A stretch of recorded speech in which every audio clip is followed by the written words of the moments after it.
जय श्री कृष्ण दोस्तों। आज हम जानेंगे वट सावित्री की पावन कथा। कैसे एक पतिव्रता नारी सावित्री ने अपने पति को यमराज से भी वापस ले लिया था। विवाहित स्त्रियों के बीच अत्यंत श्रद्धा और आस्था से मनाया जाने वाला व्रत वट सावित्री। यह व्रत ज्येष्ठ कृष्ण अमावस्या के दिन आता है और इसकी कथा सुनते ही हृदय भाव विभोर हो उठता है। भद्रदेश के राजा अश्वपति अत्यंत धर्मनिष्ठ और तपस्वी थे, परंतु उनकी कोई संतान न थी। एक राजा होकर भी वह इस अधूरेपन से भीतर ही भीतर टूटते जा रहे थे। संतान की प्राप्ति हेतु उन्होंने दिन रात एक कर दिया। प्रतिदिन मंत्रोच्चारण के साथ 1,00,000 आहुतियां दी जाती और यह क्रम 18 वर्षों तक चलता रहा। कितनी अविचल साधना थी ये, कितनी आशाओं से भरी हुई। अंततः उस घोर तपस्या से प्रसन्न होकर स्वयं सावित्री देवी प्रकट हुई। उन्होंने कहा, राजन, तुम्हें एक तेजस्वी कन्या की प्राप्ति होगी। देवी के वचनों से अश्वपति के जीवन में जैसे प्रकाश फूट पड़ा। जब कन्या जन्मी तो उसके सौंदर्य, तेज और शील ने सबको चकित कर दिया। उसका नाम रखा गया सावित्री। जैसे जैसे वह बड़ी हुई, उसका सौंदर्य और तेज सर्वत्र विख्यात होने लगा। परंतु योग्य वर न मिलने के कारण अश्वपति चिंतित थे। अंततः उन्होंने सावित्री को स्वयंवर के लिए भेजा। सावित्री तपोवनों में भटकती रही। एक दिन वह साल्व देश पहुंची, जहां एक वनवासी अंधे राजा द्युमत्सेन और उनका पुत्र सत्यवान रहते थे। सत्यवान को देखकर सावित्री का हृदय स्थिर हो गया, जैसे कोई आत्मा अपनी दूसरी आधी को पहचान ले। उसी क्षण उसने सत्यवान को अपने जीवन साथी के रूप में चुन लिया।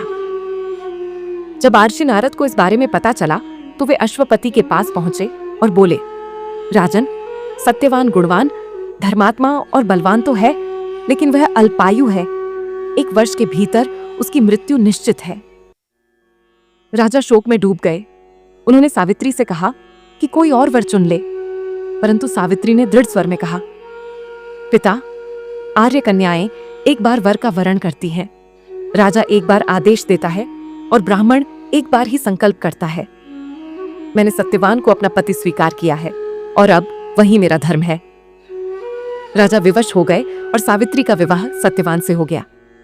सावित्री ससुराल पहुंची और वहां उसने सास ससुर की सेवा को अपना धर्म बना लिया।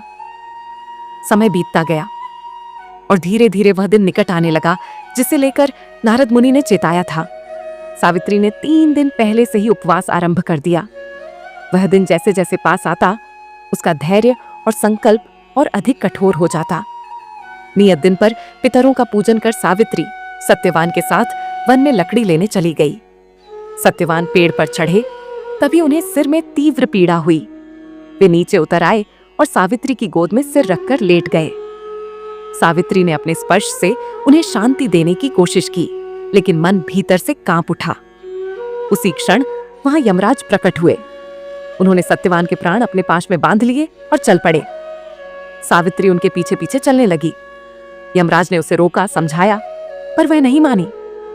यमराज सावित्री की निष्ठा और प्रेम से प्रभावित हुए और बोले, हे देवी, तुम कोई वर मांगो। सावित्री ने कहा, मेरे अंधे सास ससुर को दृष्टि प्राप्त हो। यमराज ने वरदान दिया। सावित्री फिर भी चलती रही। यमराज ने दूसरा वरदान मांगे को कहा। सावित्री बोली, हमारे ससुर का खोया हुआ राज्य उन्हें वापस मिले। यमराज ने यह वर भी दे दिया, लेकिन सावित्री अभी भी पीछे नहीं हटी। यमराज ने तीसरा वर मांगे को कहा। सावित्री ने 100 पुत्रों और अखंड सौभाग्य का वरदान मांगा। यमराज ने वह भी दे दिया। अब सावित्री ने बात कही जो स्वयं काल को भी बांध दे। उसने कहा, प्रभु, मैं पतिव्रता हूं और आपने मुझे पुत्रवती होने का वर दिया है, परंतु पति ही नहीं रहेगा तो पुत्र कैसे होंगे? यमराज निशब्द हो गए।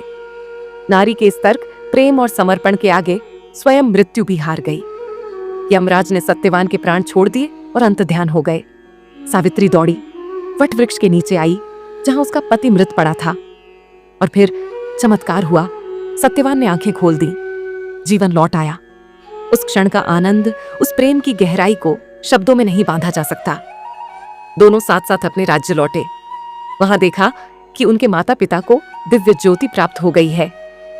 सावित्री और सत्यवान ने चिरकाल तक राज्य में सुखपूर्वक राज्य किया। उनके जीवन की यह कथा आज भी नारी के संकल्प, प्रेम और धर्म की अमर गाथा है। इसीलिए सावित्री की भांति हर स्त्री को वट सावित्री व्रत आरंभ करने से पूर्व अपने सास ससुर की पूजा करनी चाहिए।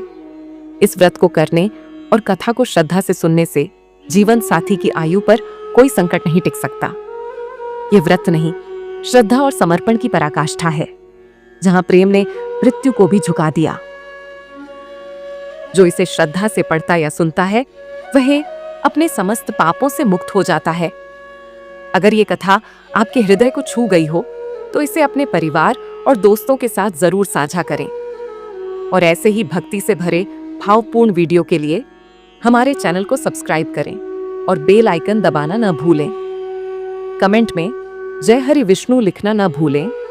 आइए सब मिलकर भगवान विष्णु के चरणों में अपनी भक्ति अर्पित करें।